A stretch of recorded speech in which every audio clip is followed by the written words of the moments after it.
It's not for sale, won't be for sale, ever. Europe is loaning the money to Ukraine. They get their money back. No, in fact, to be frank, we paid. We paid 60% of the total effort. We do not want an emperor. I'm not going to change my mind. I'm not going to yield. And the reality is that the government of the United States is simply not respecting international law. From Canada and Brazil to Spain, Britain and France, these world leaders are taking Trump head-on, refusing to be intimidated by Washington's political muscle. Whether it's threats of trade wars, pressure on allies to fall in line, or nationalist rhetoric spilling beyond America's borders, several world leaders are now openly calling out Trump. Here are 5 world leaders who are leading the global pushback against Donald Trump.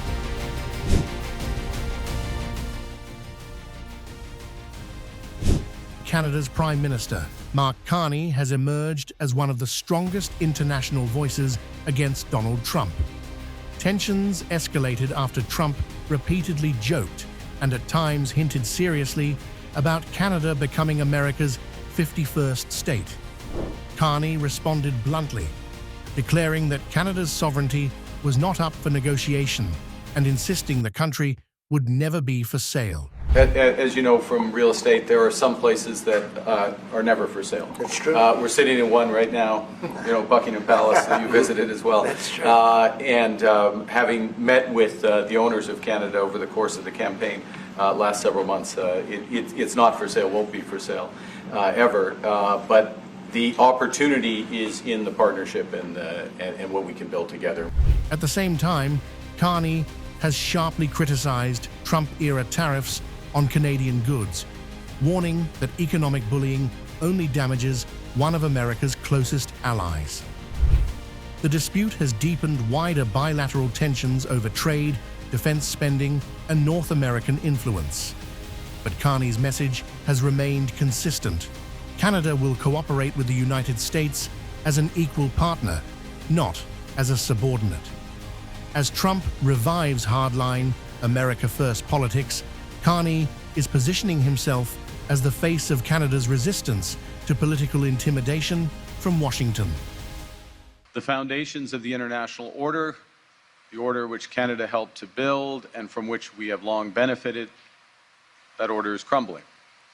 And many of our former strengths, built on our close ties to the United States, have become our weaknesses.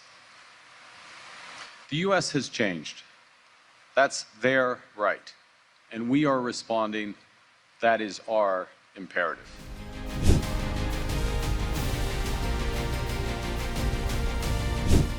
Brazilian President Luiz Inácio. Lula da Silva has repeatedly challenged Donald Trump-style nationalism and what he calls American political arrogance. Lula has criticized unilateral U.S. pressure on trade, climate policy, and global governance, arguing that emerging economies should not be dictated to by Washington. I do not think it is very responsible or serious for a president of a country the size of the United States to keep threatening the world over the internet. It is not right. He needs to know that the world has changed. No, we do not want an emperor. As Trump pushes a more confrontational America First agenda, Lula has become one of the loudest voices arguing for a multipolar world order, where countries like Brazil refuse to be treated as junior partners. After his recent bilateral meeting with the American president, Lula once again openly challenged Trump. So I said, let's do the following. Let's set up a working group and allow this guy from industry and commerce in Brazil, together with your commerce guy, to sit down and in 30 days present us with a proposal so we can seal the deal. Whoever is wrong will concede. If we have to give in, we will give in. If you have to give in, you will have to give in.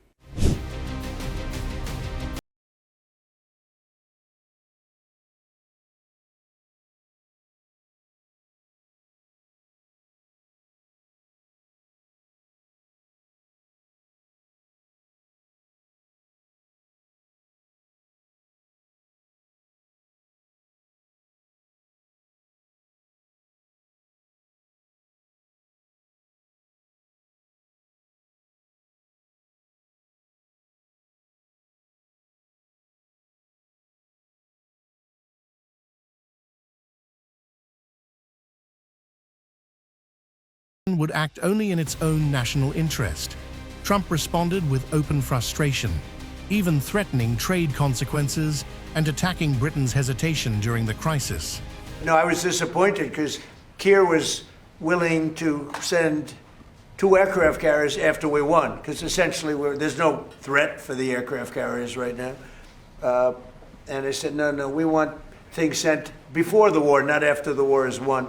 So, yeah, I'm disappointed with Keir. I like him. I think he's a nice man, but I'm disappointed. But instead of backing down, Starmer toughened his language, declaring that Britain would not be bullied into another Middle East war. From the start, we're not going to get dragged into this war. It is not our war. And a lot of pressure has been applied to me to take a different course.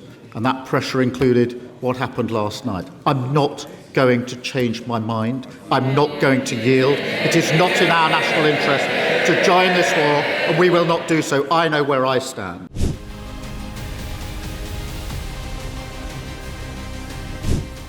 Spanish Prime Minister Pedro Sánchez has become one of the most vocal European leaders resisting Donald Trump's hardline agenda. Sanchez openly criticized the rise of Trump-style nationalism and warned against politics built on fear, division, and anti-immigrant rhetoric. The reality is that the government of the United States is simply not respecting international law. And it is straining, in a way that has never been seen before, the transatlantic relationship between the United States of America and the European Union. Tensions escalated further after Sanchez opposed the proposed 5% NATO defense spending target, strongly backed by Trump. The Spanish leader argued that such spending levels were unrealistic and would hurt social welfare priorities at home. Trump himself criticized Spain for not doing enough on defense. As you know, I requested that they pay 5%, not 2%. And most people thought that was not going to happen, and it happened virtually unanimously. We had one laggard. It was Spain. Spain. You have to call them and find why are they a laggard. And they're doing well, too. You know, the funny thing, because of a lot of the things we've done, they're doing fine. They have no excuse not to do this, but that's all right. Maybe you should throw them out of NATO, frankly. But Sanchez refused to back down, insisting Europe cannot sacrifice domestic stability for political pressure from Washington. The 5% defense budget that the United States administration demanded, and which Feiju and Abascal have said that, of course, if they were in government, they would propose and comply with that agreement. Do you know what that would mean? It would mean 3,000 euros more for each and every citizen of Spain. 80 billion euros more per year. Per year. That would mean raising taxes or cutting the welfare state. And we, I am sorry, but we will always be on the side of the welfare state.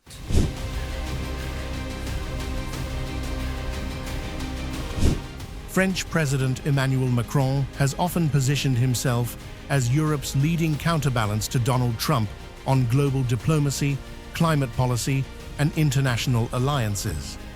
Macron publicly clashed with Trump during his first presidency over NATO, tariffs, and the Paris Climate Agreement. Now, with Trump's influence rising again, Macron is doubling down on calls for European strategic autonomy, arguing that Europe cannot remain dependent on shifting American politics. During their White House meeting in 2025, Macron openly fact-checked Trump on Ukraine funding, leaving the American president red-faced. Just so you understand, Europe is loaning the money to Ukraine. They get their money back.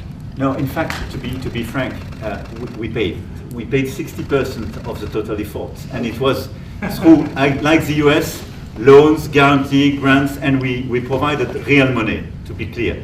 We have 230 billion frozen assets in Europe, Russian assets, but this is not as a collateral of a loan, because this is not our belonging.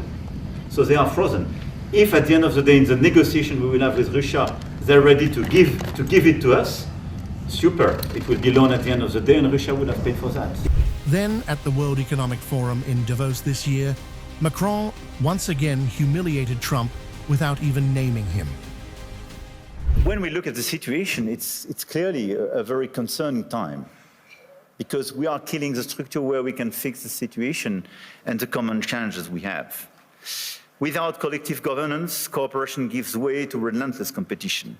Competition from the United States of America through trade agreements that undermine our export interests, demand maximum concessions, and openly aim to weaken and subordinate Europe, combined with an endless accumulation of new tariffs that are fundamentally unacceptable, even more so when they are used as leverage against territorial sovereignty.